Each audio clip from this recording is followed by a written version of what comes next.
Hello everyone. Today we have to discuss about how Python internally work. Means जब हम कोई program execute कराते हैं तो पाइथन उसको इंटरनली कैसे एग्जीक्यूट करता है. ठीक है, देखिए सबसे पहले हम सोर्स कोड के बारे में पढ़ेंगे, फिर बाइनरी कोड के बारे में पढ़ेंगे और उसके बाद आगे की वर्किंग पढ़ेंगे. ठीक है, देखिए सोर्स कोड क्या होता है. जब कोई प्रोग्रामर प्रोग्राम लिखता है, लाइक आपने सी लैंग्वेज में कोई प्रोग्राम लिखा या फिर जावा में लिखा या पाइथन में लिख रहे हो, तो आप जो प्रोग्राम लिख रहे हो, ठीक है, उस प्रोग्राम को सोर्स कोड कहेंगे. ठीक है, the program written by programmer is called source code.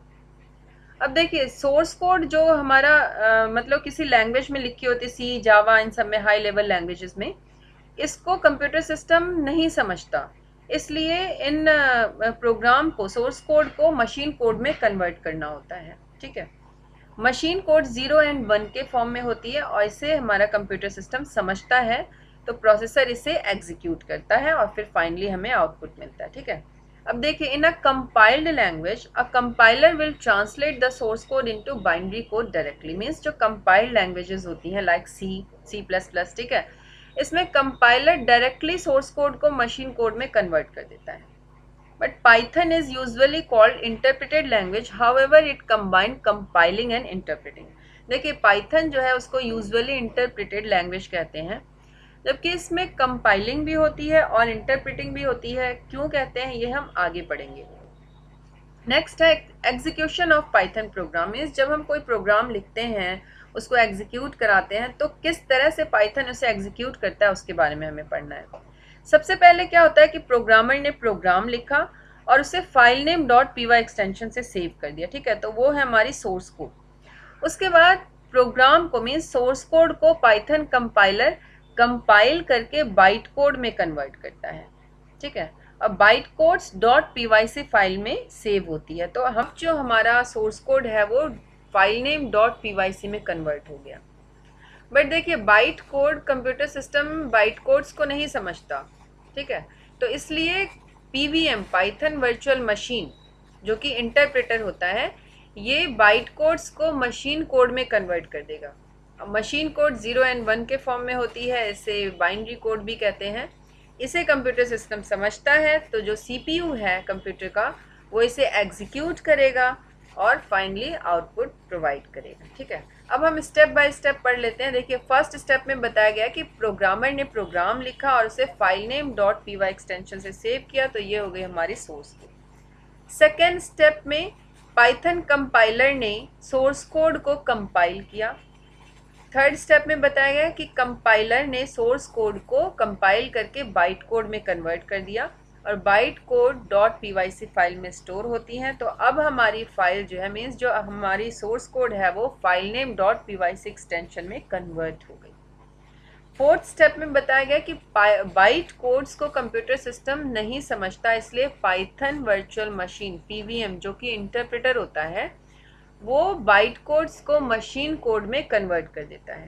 Step में बताया कि मशीन कोड्स को बाइनरी लैंग्वेज भी कहते हैं, जो कि 0 और 1 के फॉर्म में होती है. इसे हमारा कंप्यूटर सिस्टम समझता है, इसलिए प्रोसेसर में सीपीयू मशीन कोड्स को एग्जीक्यूट करेगा और आउटपुट प्रोवाइड करेगा. ओके, देखिए प्रोग्रामर ने प्रोग्राम लिखा और उसे फाइल नेम .py एक्सटेंशन से सेव किया, तो ये हो गई हमारी सोर्स कोड. अब पाइथन का कंपाइलर सोर्स कोड को कंपाइल करके बाइट कोड में कन्वर्ट कर देगा और बाइट कोड .pyc फाइल में स्टोर होती है. ओके, मीन्स अब हमारा फाइल, मीन्स जो हमारा सोर्स कोड है, वो फाइल नेम .pyc एक्सटेंशन में कन्वर्ट हो गया. ओके, बट देखिए बाइट कोड को हमारा कंप्यूटर सिस्टम नहीं समझता, इसलिए बाइट कोड को पीवीएम, पाइथन वर्चुअल मशीन, जो कि इंटरप्रेटर होता है, वो बाइट कोड्स को मशीन कोड में कन्वर्ट कर देगा. और मशीन कोड को बाइनरी लैंग्वेज भी कहते हैं, जो कि 0 और 1 के फॉर्म में होता है और इसे कंप्यूटर समझता है, इसलिए मशीन कोड को सीपीयू एग्जीक्यूट करेगा और आउटपुट डिस्प्ले कर देगा. ठीक है, कोड क्या होता है. देखिए बाइट कोड को पोर्टेबल कोड या फिर पी कोड भी कहते हैं. ठीक है, पाइथन में बाइट कोड इंस्ट्रक्शंस जो हैं वो .pyc फाइल में स्टोर होती हैं. मीन्स जब सोर्स कोड बाइट कोड में कन्वर्ट होता है, तो जो फाइल है वो फाइल नेम .pyc में कन्वर्ट हो जाता है. ठीक है, अब देखिए बाइट कोड जो है किसी प्रोग्राम का बार बार नहीं बनता, ठीक है। वो चेक होता है कि अगर कोई किसी प्रोग्राम का पहली बार में तो बाइट कोड बनेगा, बट नेक्स्ट टाइम हम उससे अगर दोबारा कुछ उसमें मॉडिफिकेशन कर रहे हैं, मीन्स कुछ चेंजेस कर रहे हैं, तो बार बार उसका बाइट कोड नहीं बनता, ठीक है। वो चेक होगा, अगर बाइट कोड पहले से है तो फिर उसका बाइट कोड दोबारा नहीं बनेगा। ओके, अब देखिए बाइट कोड होती क्या है, ये सेट ऑफ इंस्ट्रक्शंस होती हैं जो कि इंटरप्रेटर इफिशिएंटली एग्जीक्यूट कर सके उसके लिए डिज़ाइन की गई होती है। ओके, अब Python virtual machine means PVM क्या होता है, देखिए पीवीएम जो है ये इंटरप्रेटर है जो कि बाइट कोड को मशीन कोड में कन्वर्ट करता है, ठीक है। The default implementation of Python is C Python, means जब आप नेट से पाइथन को इंस्टॉल करते हो कंप्यूटर में तो उसमें जो कंपाइलर होता है वो सी पाइथन होता है। ओके, और सी पाइथन सी प्रोग्रामिंग लैंग्वेज में बना होता है। सी पाइथन क्या है, कंपाइलर है, पाइथन का कंपाइलर है जो कि सी प्रोग्रामिंग लैंग्वेज में बना होता है।